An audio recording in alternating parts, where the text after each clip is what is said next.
Hey everybody, this is Eric Clark's Travel Videos, and I'm in Istanbul, and I'm at the bazaar. Let me just show you what I see. And I've done a big video of this, so I'm just going to do a little video, just so that you get a new updated flavor.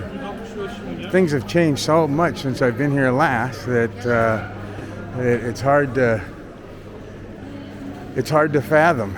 So we'll just walk around here and see what we see for a minute or two, and then be done.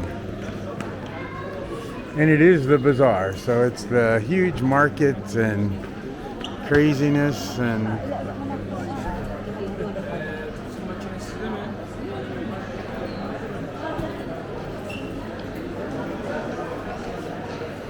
this is the main hallway here.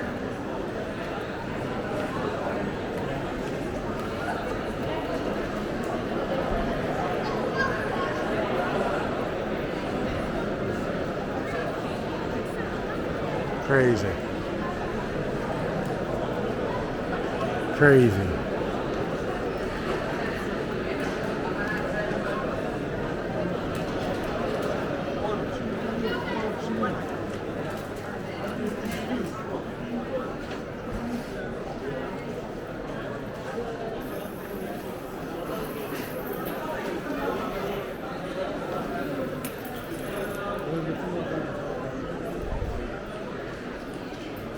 Crazy. Let's go this way. This place. Let's go.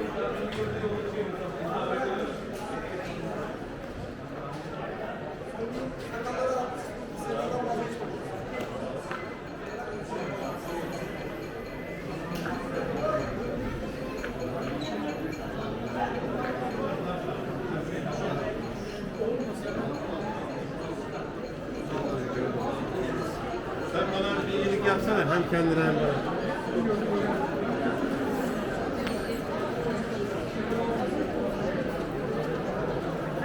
It is crazy. It's huge and all over the place.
Sende var mı?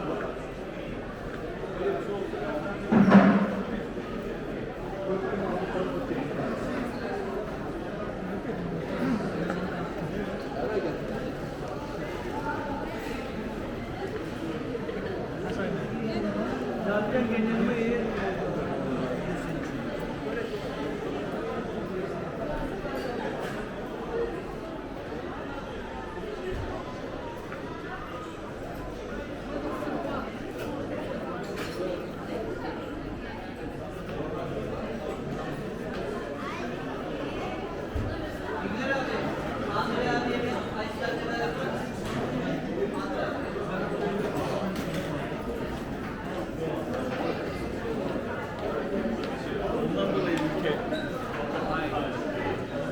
Crazy.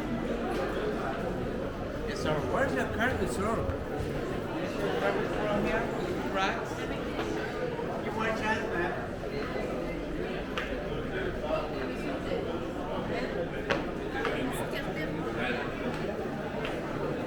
All right, this isn't going to be a long video. This gives you a good impression of what the Grand Bazaar looks like.